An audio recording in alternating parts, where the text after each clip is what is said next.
అందరికీ నమస్కారం అండి. ఈరోజు మనం కేవీ సీత గారు రచించిన పరిష్కారం అనే ఓ చక్కటి కథను విందాం. ఇక కథలోకి వెళ్దాం. జాగ్రత్తగా వెళ్ళు నీరజ, నేను చెప్పింది గుర్తుందిగా?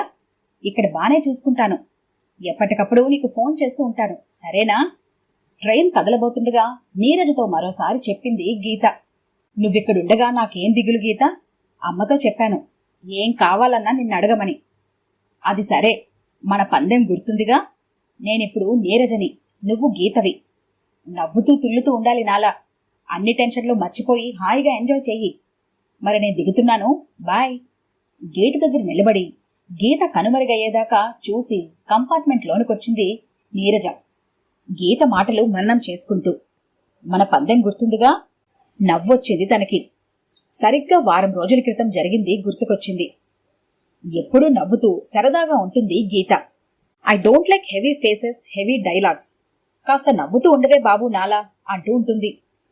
నీకేంటే, అదృష్టవంతురాలివి. జీవితంలో కావలసినవన్నీ దొరికాయి. హ్యాపీగా ఉండగలవు. నీలా నేనెలా ఉండగలను చెప్పు? అంతేకాని ఇది నా స్వభావం అని ఒప్పుకోవు. హలో, పరిస్థితులను బట్టి స్వభావాలు కూడా మారుతాయమ్మా. నీకేం తెలుసు? అలాగా? అంటే నువ్వు నా ప్లేస్లో ఉంటే నాలా హ్యాపీగా చలాకీగా ఉంటావన్నమాట.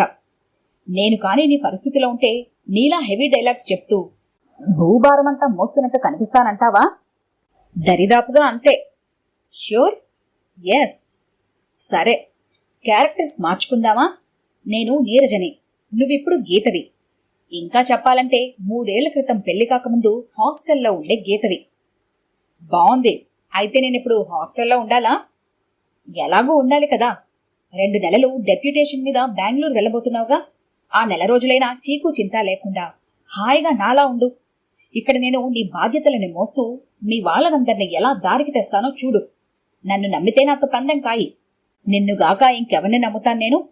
కాని ఓడిపోతే మాత్రం ఫీల్ అవ్వకు. మా వాళ్ళ సంగతి నీకు తెలీదు. అదే చూద్దాం. ఇంకో సంగతి, ఈ విషయంలో నువ్వు ఏమాత్రం ఇన్వాల్వ్ కాకూడదు. వాళ్ళని కాంటాక్ట్ చేయకూడదు మధ్యలో, ఓకేనా? తన ఇంటి పరిస్థితి దానికి తెలియంది కాదు.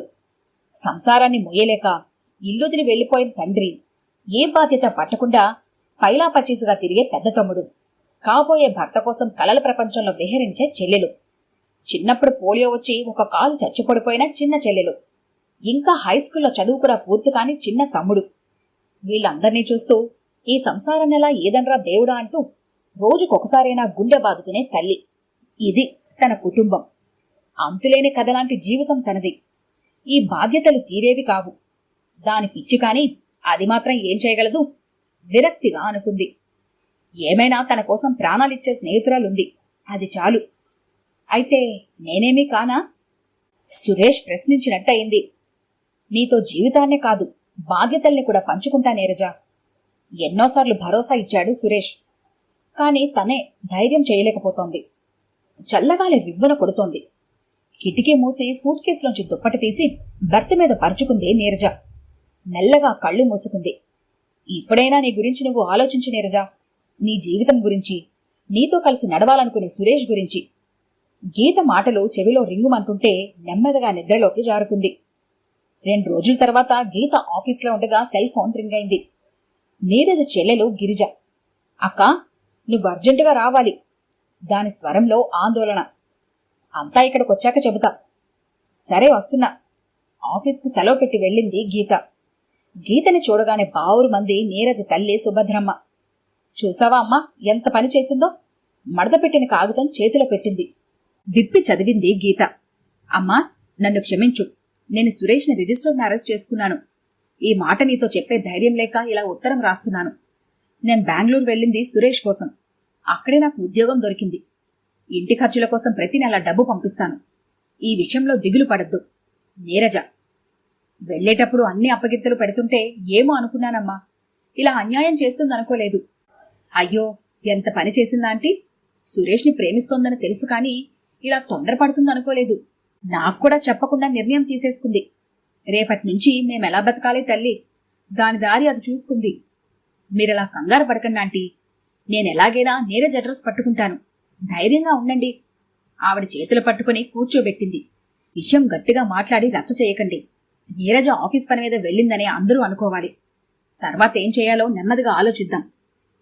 ఏదో మీతో చెప్పడానికి ధైర్యం లేక అలా వెళ్ళిపోయిందేమో కానీ నీరజ మిమ్మల్ని వదిలి ఉండగలదా? అయినా ఇంటి ఖర్చుల కోసం డబ్బు పంపిస్తానంది కదా, మరీ అంత బెంబేలు పడక్కర్లేదు అనునయిస్తూ అంది. అయ్యో తల్లి, ఒకసారి పెళ్ళంటూ జరిగాక ఇక అది మన పిల్ల కాదు. డబ్బు పంపటం మానటం దాని చేతుల్లో ఉంటుందా? మీరిలా మాట్లాడుతుంటే పిల్లలు మరీ బెంబేలెత్తిపోరా అంటే కాస్త నెమ్మదించండి, మేమంతా లేము ఆవిడ పక్కనే కూర్చుంటూ అంది. అయినా ఆంటీ, ఇంటి యజమాని వెళ్ళిపోయినప్పుడే మీరు ధైర్యంగా నిలబడ్డారు. ఇప్పుడు ఇలా డీలా పడిపోతే ఎలా? ఎప్పటికైనా నీరజ బయటికెళ్లేదే కదా, ఎటొచ్చి ఇలా వెళ్ళిపోయిందనే తప్ప. నిజమేనమ్మా, కాని ఇంతమంది దాని జీతం మీద బతుకుతున్నాం కదా, పూర్తిగా ఆడపిల్ల మీద ఆధారపడిపోయాం. విసురుగా లేచాడు నీరజ పెద్ద తమ్ముడు రాజేష్. చాలా అసహనంగా ఉంది వాడికి. చిన్నవాడు వాసు దిగాలుగా చూస్తున్నాడు. గోడకి జారిపడి కూర్చున్న చిన్న చెల్లెలు అమల నిర్లిప్తంగా, గిరిజ పద వంట చేద్దాం. ఇలా బెగిలిపోతే ఎలా? ధైర్యం తెచ్చుకోవాలి, ఏదో మార్గం దొరక్కపోదు. గిరిజకు వంటలో సహాయపడుతూ మధ్య మధ్యలో హాల్లోకొచ్చి మాట్లాడుతోంది గీత. గీత మాటకారితనంతో చాకచక్యంతో మెల్లగా వాతావరణం తేలికైంది. సాయంత్రం అయింది, చీకటి పడుతోంది. ఇక వెళ్ళమ్మా గీత, ప్రకాష్ చూస్తూ ఉంటాడు. ప్రకాష్ లేడాంటీ, క్యాంపుకి వెళ్ళాడు. 4 రోజులు నేను ఫ్రీ. ఏమే, నిజం చెప్పు, నేనేమైనా అఘాయిత్యం చేసుకుంటానని భయపడుతున్నావా? అబ్బే అదేం లేదాంటీ, అయినా ఇలాంటి పరిస్థితుల్లో మిమ్మల్ని వదిలి నేను ఎలా వెళ్ళిపోతాను చెప్పండి. పోనీలేమ్మా, నీకైనా అభిమానం ఉంది. ఆవిడ గొంతు రుద్ధమైంది. ఎవరికి లేదో మనసులో అనుకుంది గీత. 1 రోజులో నీరజ పరాయిదైపోయింది. ఇక్కడ సమస్య నీరజ అలా చెప్పకుండా వెళ్ళిపోయిందని కాదు, అసలు నీరజ పెళ్లి చేసుకోవటమే నేరం వీళ్ల దృష్టిలో. కుటుంబ బాధ్యత మోస్తున్న పాపానికి అదలా వృద్ధకన్యగా మిగిలిపోవాల్సిందే. ఎంత స్వార్థం వీళ్ళది! ఏమైనా వీళ్ళని ఆదుకోవాల్సిన బాధ్యత తనది.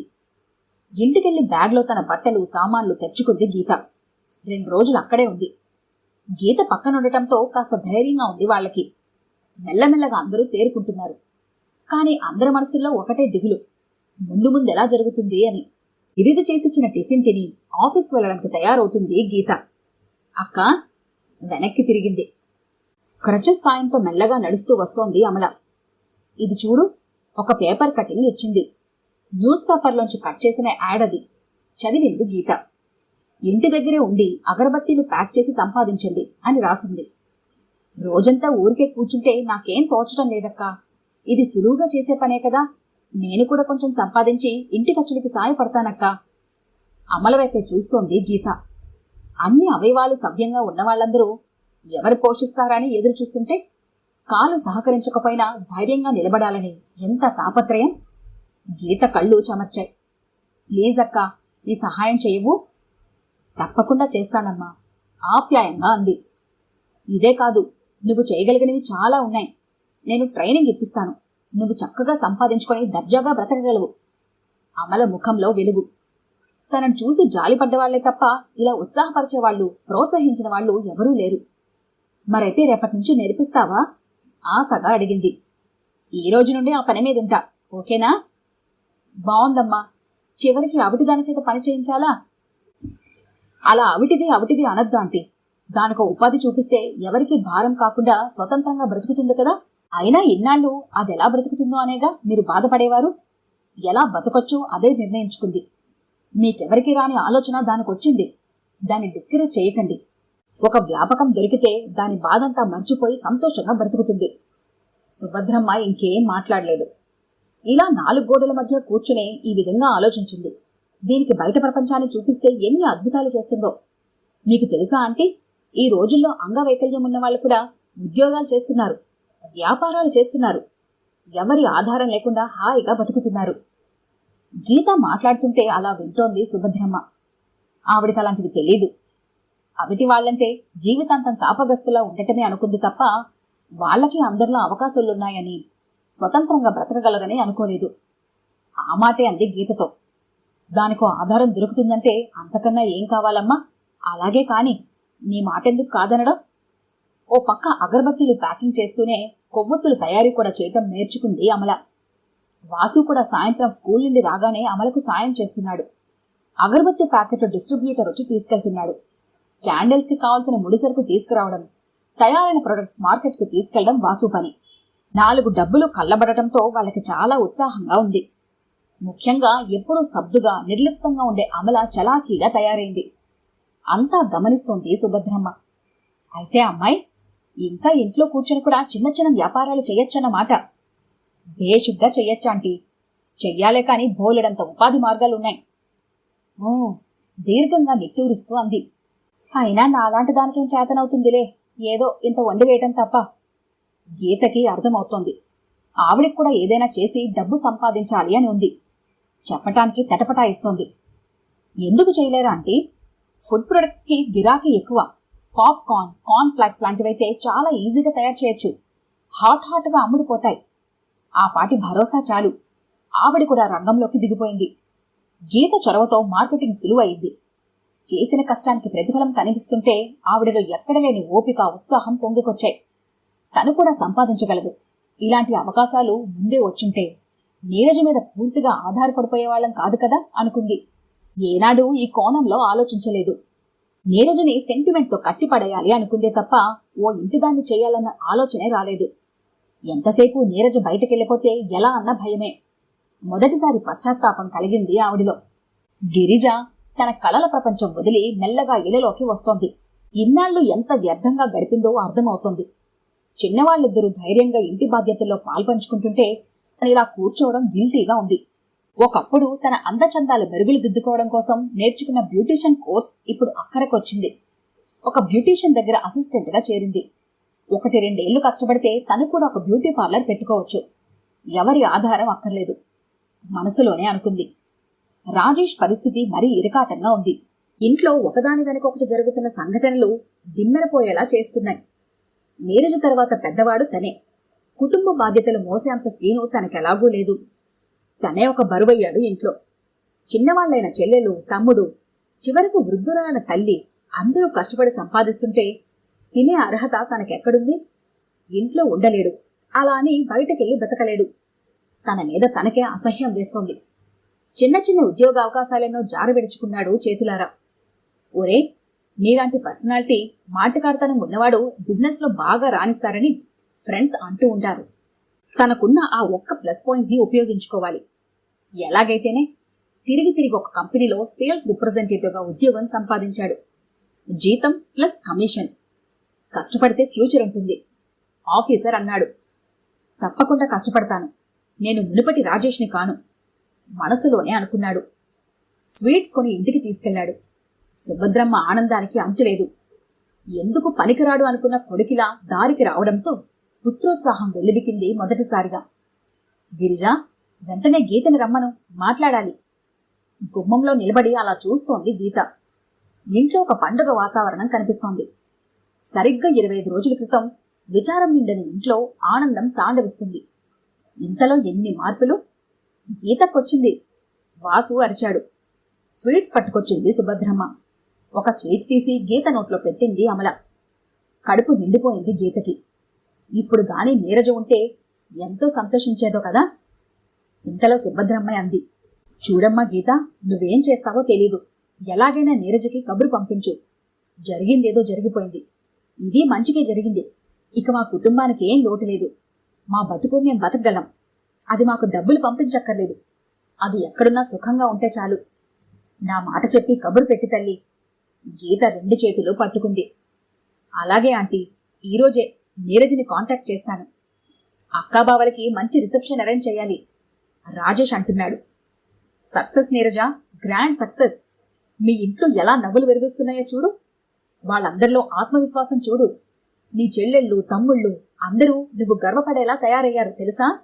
ఫోన్ చేసింది నీరజకి గీత. నిజంగా? అసలు ఇదంతా ఎలా? మీ వాళ్లంతా నీకోసం ఎంతగానో ఎదురు చూస్తున్నారు నీరజ. నువ్వు తెచ్చే జీతం కోసం కాదే, అక్షరాల నీకోసమే. నిన్ను చూడాలి, నీలో ఆనందం చూడాలని. ఇంకా చెప్పాలంటే నువ్వు జంటగా తిరిగొస్తే చూసి ఆనందించాలని. ఏంటి నువ్వు మాట్లాడుతుంది? నేను జంటగా రావడమేమిటి? నాకంతా అయోమయంగా ఉందే. అయినా నువ్వేంటి అంత పెద్ద పెద్ద డైలాగ్స్ చెప్తున్నావు? నాకు కూడా అర్థం కానంత. అవును, నేనిప్పుడు నీరజని కదా, అందుకే భారీ డైలాగ్స్ వచ్చేస్తున్నాయి. సరేలే, నిన్నిక కన్ఫ్యూజ్ చేయను. నీకో నిజం చెప్పేస్తాను. నన్ను తన్ననంటే జరిగిందంతా వివరించింది గీత. నివ్వెరపోయింది నీరజ. ఏంటి, నేను రాసినట్టుగా ఉత్తరం రాసి పెట్టావా? అది చూసి మా వాళ్ళు నేను పెళ్లి చేసుకుని వెళ్ళిపోయాను అనుకుంటున్నారా? ఏంటి ఇది? బాధగా అంది. ఎందుకైనా ఇన్నాళ్ళు నన్ను మాట్లాడకుండా కట్టుపడేశావు? లేకపోతే వాళ్ళు దారికి రావద్దు? వాళ్ళలో అంత మార్పు ఎందుకు వచ్చిందనుకుంటున్నావు? నీరజ, నువ్వు భారం మోసినంతకాలం ఎవరూ చిన్న సాయం కూడా చెయ్యలేదు. నువ్వు వదిలేస్తే తెలిసింది ఎవరి బ్రతుకు వాళ్ళ బతకాలని. నువ్వు తప్పుకుంటేనే ఇవన్నీ జరుగుతాయి. అయినా నీరజ, నేను మీ వాళ్ళనెవరిని నొప్పించలేదు. ఒక్క మాట కూడా అనలేదు. క్లాస్ పీకలేదు. వాళ్ళంతటి వాళ్ళే పరిస్థితిని తెలుసుకున్నారు. నన్ను నమ్ము అంది. నేను సపోర్టుగా నిలబడ్డానులే. ఇక్కడ ఎలాంటి అవాంఛనీయ పరిస్థితి రాకుండా కాపలాగా ఉన్నానంతే. మిగతాదంతా వాళ్లే చేసుకున్నారు. నీరజ కళ్లల్లో నీళ్లు తిరిగాయి. తన కోసం, తన కుటుంబం కోసం ఎంత తాపత్రయపడిందో కదా. ఏదో పెద్ద నేరం చేసిందాన్లా ఎందుకలా నిలదీయాలి తనని? తను చెయ్యలేని పని అది చేసింది. మెల్లగా తేరుకుంది నీరజ. గీతా, నిజమేనే, నువ్వు ప్రాక్టికల్, నేను సెంటిమెంటల్ ఫూల్ని. ఒప్పుకుంటున్నాను. నాకు ప్రేమ తప్ప ఇంకేమీ తెలియదు. నేను మా వాళ్ళందరి బరువు బాధ్యతలు మోస్తున్నాను అనుకున్నానే కాని వాళ్ళకి అసలే బాధ్యత తెలియకుండా చేస్తున్నాను అనుకోలేదు. నేనంత బాగా ఆలోచించలేదు. నిజంగా నువ్వే కరెక్ట్. వాళ్ళకి నువ్వు చేసింది నిజమైన సాయం. ఒక్క క్షణం ఆగింది. క్యారెక్టర్స్ మార్చుకుందామని సరదాగా అన్నావనుకున్నాను గాని నిజంగానే నువ్వు నా పాత్రలోకి పరకాయ ప్రవేశం చేసి నా సమస్య పరిష్కరిస్తావని ఏమాత్రం అనుకోలేదు. ఇంతలో ఇన్ని మార్పులు, ఇన్ని అద్భుతాలు. ఆగాగు నీరజ, నన్ను మరీ అంత పొగడేయకు. ఒక 2 నెలల్లో ఇన్ని అద్భుతాలు జరిగాయంటే ఇది నా గొప్పతనం ఏమాత్రం కాదు. నేనింత ఊహించలేదు కూడా. ఈ పెళ్లికి మార్గం క్లియర్ చేయాలి అనుకున్నాను, అంతే. దానికి మీ వాళ్ళని మెంటల్గా ప్రిపేర్ చేయాలి అనుకున్నాను. పెళ్ళయ్యాక కూడా నీ కుటుంబానికి నువ్వు ఆర్థిక సాయం ఎలాగూ చేస్తావు. దానికి సురేష్ కూడా ఒప్పుకున్నాడు. ఈ పాటి దానికి నువ్వు పెళ్లి చేసుకోకుండా ఉండిపోవడంలో అర్థం లేదు. త్యాగం అంతకన్నా కాదు. ఎటొచ్చి ఆ విషయం నువ్వు చెప్పి ఒప్పించలేవు. అందుకే నేను ప్రవేశించాను. కాకపోతే ఇక్కడ పరిస్థితి ఇలా మలుపు తిరగడానికి ముఖ్య కారణం అమల. నిలబడలేని పిల్లకున్న ఆత్మవిశ్వాసం, ధైర్యం అందరికీ పాఠం నేర్పించింది. ఆ సంఘటన మొత్తం అందర్నీ మార్చేసింది. ఇది మనందరి అదృష్టం. ఏమైనా సంకల్పం నీది. ఆ పైన పరిస్థితులన్నీ అనుకూలించాయి. నేను, నా కుటుంబం నీకు రుణపడి ఉంటాం. చెప్పవే, ఇప్పుడేం చెయ్యను నేను? అది అలా రా దారికి, నవ్వేసింది గీత. నేను ఆడిన నాటకాన్ని నువ్వు నిజం చెయ్యాలి. నేను సురేష్తో ఆల్రెడీ మాట్లాడాను. సరిగ్గా వారం రోజుల్లో నీ పెళ్లి సురేష్తో జరుగుతుంది. అయితే ఇది దొంగ పెళ్లి కాదు సుమా. నువ్వు కోరుకున్నట్టు అందరి అంగీకారంతో పెద్దవాళ్ల సమక్షంలో జరుగుతుంది. సరేనా? 2 రోజుల్లో ఎలాగో నీ వర్క్ అయిపోతుందిగా. వెంటనే నువ్వు బయలుదేరి వచ్చేయ్. నువ్వు పెళ్లి కూతురుగా చూసే శుభగడియల కోసం ఎదురు చూస్తూ ఉంటాను. మరి నేను ఉంటాను. సురేష్ నీ ఫోన్ కోసం చూస్తూ ఉంటాడు. బాయ్. ఈ కథ గనుక మీకు నచ్చినట్లయితే లైక్ చేయండి, షేర్ చేయండి. మరిన్ని ఇంట్రెస్టింగ్ కథల కోసం మా ఛానల్ని తప్పకుండా సబ్స్క్రైబ్ చేసుకోండి.